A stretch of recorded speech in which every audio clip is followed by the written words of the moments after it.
Hello అండి, welcome to Sukanya vlogs. ఎలా ఉన్నారండి? బాగున్నారా? నేను మీ సుకన్య. ఈ రోజు మన రెసిపీ వచ్చి పెసర దోశ. పెసర దోశనా అనుకోకండి, పెసర దోశలో ఇంకా హెల్దీగా కొన్ని కలిపి నేను మీకు చేసి చూపిస్తాను. అది ఎలా ఉంటుందో ఏంటో మీరే చూద్దరు. కానీ చూసారు కదా, ఈ పల్లీ చట్నీతో తింటే సూపర్గా ఉంటుంది అనమాట. ఫస్ట్ టైం మన ఛానల్ ఎవరైనా చూస్తున్నట్టయితే సబ్స్క్రైబ్ చేసుకుని దీని తయారీ విధానం చూసేయండి. ముందుగా మనం ఒక బౌల్ తీసుకొని ఒక కప్పు పచ్చిపెసలు తీసుకోవాలి. ఒక 2 టేబుల్ స్పూన్ల దాకా బియ్యం వేసుకోండి. ఇప్పుడు వీటిల్లో నీళ్లు వేసుకొని బాగా 2 సార్లు కడిగి మంచి నీళ్లు పోసుకొని రాత్రి అంతా కూడా నానబెట్టుకోవాలి. ఇలా బాగా నలిపి కడగాలన్నమాట పెసలు అనేవి. అప్పుడే వీటి మీద ఉన్న మురికంతా కూడా బాగా పోతుంది.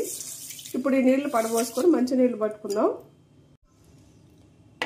ఇలా కడిగి మూత పెట్టుకొని ఉదయాన్నే మిక్సీ పట్టుకొని దోశలు వేసుకుందాం.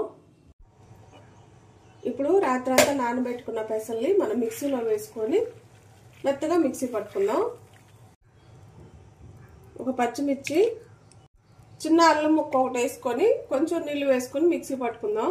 మనం మిక్సీ పట్టిన పిండిని గిన్నెలోకి తీసుకున్నాం. ఇప్పుడు దీంట్లోకి ఒక 1/2 టీ స్పూన్ దాకా ఉప్పు వేసుకోండి. అలానే క్యారెట్, సొరకాయ 2 తురిమేనమాట, ఇది 1 కప్పు వేసుకోండి. ఉల్లిపాయలు, 1 ఉల్లిపాయ తరిగానమాట, ఇది కూడా వేసుకుందాం. ఇప్పుడు వీటిల్లో కొంచెం నీళ్ళు వేసుకొని మొత్తం కలుపుదాం. కొంచెం చాలు, ఎక్కువ అవసరం లేదు. ఇదంతా బాగా ఒకసారి కలపాలి. ఎప్పుడు పెసర దోశలు అనేవి ఒకేలా కాకుండా ఇలా వెరైటీగా వేసిస్తూ ఉండండి, చాలా బాగుంటాయి. ఇలా ఉంటే చాలు, ఈ చిక్కదనం ఉంటే చాలు. ఇప్పుడు దోశ వేసుకుందాం. మనం స్టవ్ వెలిగించుకొని ప్యాన్ పెట్టుకున్నాక ప్యాన్ వేడైనాక వేసుకోవాలి.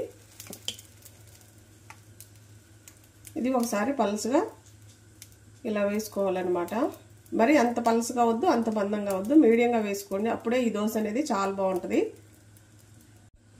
ఇప్పుడు దీని మీద కొంచెం నూనె కానీ నెయ్యి కానీ వేసుకోవచ్చు, మీకు ఏది ఇష్టమైతే అది వేసుకోండి. 2 వైపులా మంచిగా కాల్చుకుందాం. మనకి ఒకవైపు దోశ కాలిపోయింది, రెండో వైపు తిప్పుకుందాం. చూసారు కదా కలర్ ఎంత బాగుందో. ఇటువైపు కూడా లైట్గా కాలినాక దోశని ప్లేట్లోకి తీసుకుందాం. మన దోశ 2 వైపులా కాలిపోయింది, ప్లేట్లోకి తీసుకుందాం. ఇప్పుడు ఇంకొక దోశ వేసుకుందాం. కొంచెం మీరు కావాలంటే పలుసుగా రుద్దుకోవచ్చు, లేదా ఇలా వద్దు మాకు బాగా ఇంకా పలుసుగా రావాలనుకో మనం ఈ తురిమినవన్నీ పిండిలో కలిపాం కదా, అలా కాకుండా దోశ వేసినాక దోశ మీద వేసుకోండి. అప్పుడు ఇంకా పలుసని దోశలు వస్తాయి అన్నమాట. ఇప్పుడు దీని మీద, ఈ దోశ మీద కొంచెం కొబ్బరి కారం వేసుకుందాం. కొబ్బరి కారం వేసుకుంటే ఇంకా చాలా రుచిగా ఉంటుంది దోశ అనేది. ఇప్పుడు కొంచెం నూనె వేసుకుందాం. ఇది కూడా 2 వైపులా ఎర్రగా కాలేదాకా దోశను మంచిగా కాల్చుకుందాం. తక్కువ మంట మీద కాల్చుకోండి పెసర దోశలు అనేవి, అప్పుడే బాగా కాలుతుంది అనమాట. మన దోశలు రెడీ అయిపోయి ప్లేట్లో కూడా తీసుకున్నాం కదా. పెసర దోశలు అంటేనే హెల్దీ అనమాట. ఇక మనం దీంట్లో క్యారెట్, ఉల్లిపాయ, అలానే సొరకాయ కూడా వేసాం కదా, దోశ ఇంకా చాలా రుచిగా ఉంటుంది. ఇంకా ఈ పల్లి చట్నీతో కానీ దోశలు తిన్నామనుకో, పెసర దోశలు, ఆహా, ఒకటి తింటే చాలు అన్న వాళ్ళు 4-5 తినేస్తారనమాట, అంత బాగుంటుంది. కంపల్సరిగా మీరు కూడా ఇంట్లో ట్రై చేయండి. ఎలా వచ్చిందో కామెంట్ చేయండి. నా వీడియోస్ కానీ మీకు నచ్చినట్టయితే లైక్, షేర్, సబ్స్క్రైబ్.